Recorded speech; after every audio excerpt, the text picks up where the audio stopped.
उल्हासनगरमध्ये एका ट्रक चालकाच्या हलगर्जीपणामुळे मोठा अनर्थ घडला असता भरधाव ट्रकनं उच्च दाबाच्या विजेच्या खांबाला धडक दिली। यामुळे लोखंडी विजेचा खांब पूर्णपणे वाकला। ट्रक तिथंच अडकलेला होता।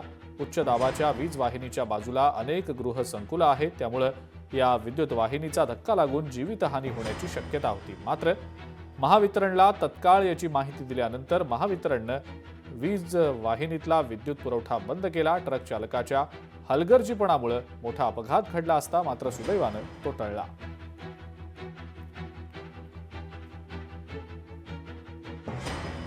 पेट्रोल टाकून घरी जात होतो तर माझ्या पुढे एक ट्रक होती, तुम्ही बघू शकता मागे उभी आहे ती पूर्ण जे स्पीडनी चालली होती आणि त्या स्पीडच्या ह्याच्यामध्ये सगळ्या वायरी अडकल्या आणि सगळ्या पोल बेंड झाले आणि या ह्याच्यामुळे नशीब कुठलं की दुर्घटना घडली नाही, तर खूप मोठी दुर्घटना या ठिकाणी घडली असते। लोकशाही मराठी ऐका, पहा, जागरूक रहा।